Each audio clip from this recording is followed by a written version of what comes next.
What's up, gamers? Welcome back to yet another Diecast review. As you can see, I already got the tissue paper out of the car, or the box, whatever. So you can already kind of see, it's Chase Briscoe's 2024 Darlington race win from the fall race. Another thing to mention, right here, this is the final 2024 Diecast, that I have for the foreseeable future, so it couldn't be a better one.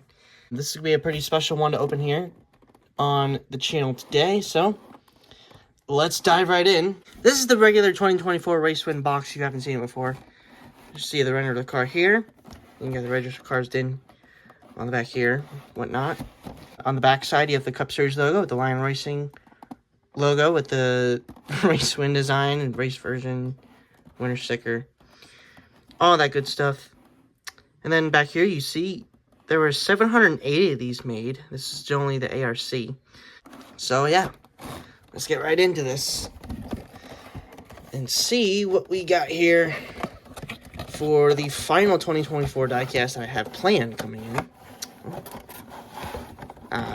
That's a little strange. I don't remember any little thing on the back there. Is that a piece of tissue paper? I don't know.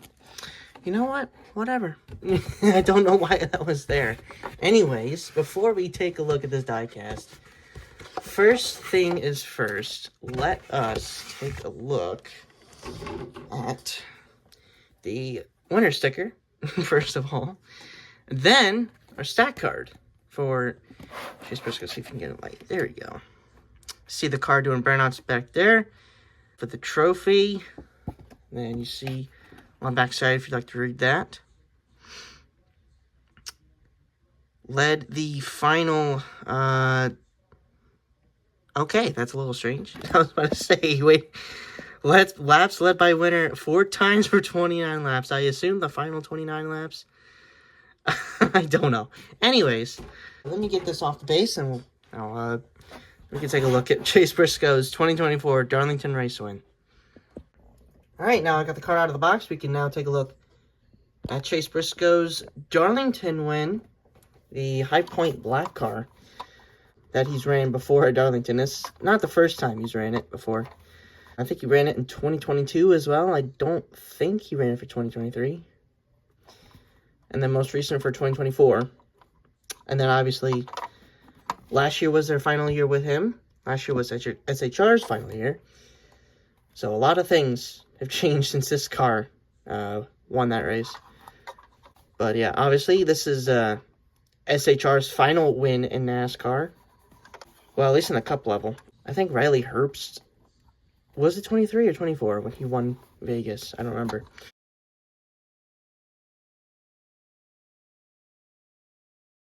But either way, got a big old scrape on the side, the Darlington stripe, with the lettering rubbed off the tires too. That's really another really cool part about this diecast. And on the hood, that's milk, by the way. That's milk they have in Victory Lane. They did the same thing for Austin Dillon's car last year and this year at Richmond. So that's not what you think it is.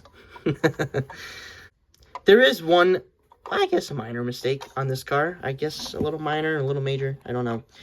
The white is supposed to wrap right around the High Point logo here, and it's kind of like further down than it should be.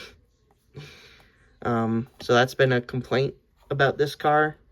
When the prototype released, there was a lot more dirt on the front end, I guess, so they fixed that up. Looks better now, but yeah, there was quite a bit of stuff wrong with this car before it came out, but there still is a little bit of one. But other than that, I think it's great. Obviously, SHR's final win. This took a while for it to come out, actually. We have DIN number 208, by the way. Let's go over the sponsors. You have Goodyear above the tire here, of course. You have the Cup Series logo. Then you have the number 14. Then you have 5point.com down the side. You have Mahindra Tractors. Ford Performance Racing School. Ford Performance on the side skirts. These are painted side skirts, by the way. I didn't notice that. Then you have Rush Truck Centers over here. Then on Lamer, you have Chase Briscoe, of course. And I think that's a commemorative logo. I can't see what that is, though. And then you have the Race Win sticker placed by Chase's son. Then you have Ford, Haas, True Work, Mobile One, Rush Truck Centers, and Renai over here as well. Then you have Zepp all the way back here. Rest in peace to that diecast not being made, but it is being made for Noah Gregson. So you have highpoint.com on the deck lid with a little piece of confetti here and there. On the rear bumper, you have these two little weird things. I never understood what those were. Highpoint.com, transform your IT, whatever that means. Mobile One, you have Ford Michigan license plate, and the number 14 again. On the other side, pretty much the same stuff. You have highpoint.com, Rush Truck Centers, a little bit of confetti as well, and Mahindra Tractors. Ford Performance Racing School, Ford Performance. Chase Briscoe on the name rail. Ford, Haas, True Work, Mobile One, Rush Truck Centers, and Renai, and Zepp as well. The Zepp is so far back on this car, on this side of the car. It's so far back, it's like you can barely see it. It's kind of funny. But that's how it is on the real car too. So anyway, you have the number 14 here. You have the Cup Series logo kind of covered up in that scrape, and as well as the Goodyear logo above the tire as well. It looks like a Audi. On the hood, you have highpoint.com covered in the milk, transform your IT. And then on the front bumper, you have the number 14, the Ford Dark Horse mold, and the, well, what was the brand new Stewart Haas Racing logo at the time. Now the previous logo for Stewart Haas Racing, which is now Haas Factory Team. Weird name. And on the roof, you have the number 14 with highpoint.com once again with a bit more confetti here as well. Speaking of, let's go over the race damage like I mentioned before. There was a lot more dirt on the front end here on the prototype. I think the milk is really cool. I think it's going to show up a lot more on Austin Dillon's latest Richmond win about a week or two ago now.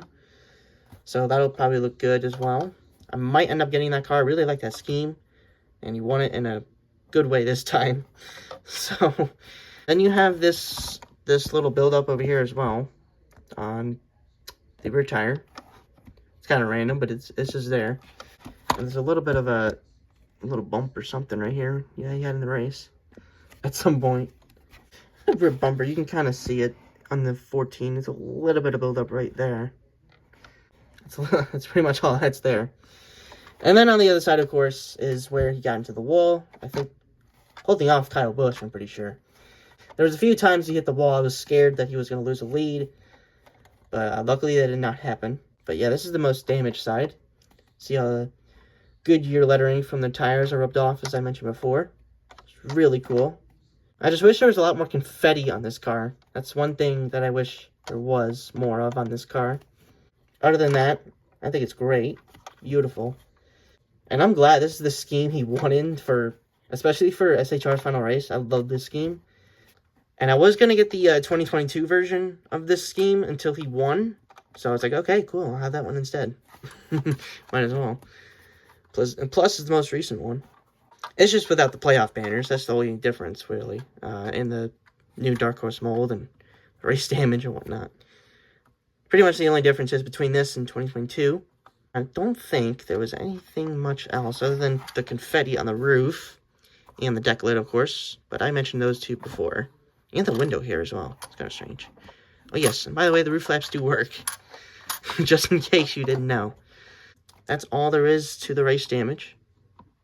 Alright, yeah, like I was saying before, he was holding off Kyle Busch for, I think, the final 30 laps. But on the final restart, he was, what, I think 5th or 4th? Coming out of turn number 2, and then he had a huge run and took it 3 wide and passed like 4 or 5 cars on the inside and took the lead. I think he took the lead from Chastain as well, so a little bit of conflicted there, but Chase was able to hold on to it, so I'm pretty proud of him for that. And thankfully he did, because that would have sucked if that's the way that SHR was going to lose their final race. Well, technically. Because they weren't going to win again probably after that anyways, which they didn't. So, obviously very happy that he was able to do that and basically full send for the win right there. So, that's really cool as well. Yeah, those final laps were definitely nerve-wracking. Not only not hoping for a caution and holding off Kyle Busch at the same time. which, by the way, not his first time holding off Kyle Busch at Darlington. And yet Kyle Busch fans want to still be mad about that, but even though he choked the race literally the week before at Daytona to Harrison Burton. But that's not the only reason that Kyle Busch fans are mad at Chase Briscoe, because Kansas as well, as I mentioned before. I think when I reviewed Chastain's Kansas win. And that was also after Darlington, so that's another piece of proof that this took a while for it to come out. And obviously my last 2024 diecast that came in and that I'm reviewing, so I don't have any more 2024 cars planned to come in. And from now on, I don't even know for how long, but it's going to be 2025 cars. So from here on out, so that's probably going to be it for this diecast review. If you guys enjoy, smash the button, subscribe, turn notification bells so you don't miss an upload, especially if you like diecast reviews. Maybe I'll do a review on Chastain's For the Love of Texas car, and if not, I don't know when my next review will be. Maybe the Berry throwback that he had for Darlington. Yeah, either way, until then, see you gamers next time. Have a great day, gamers.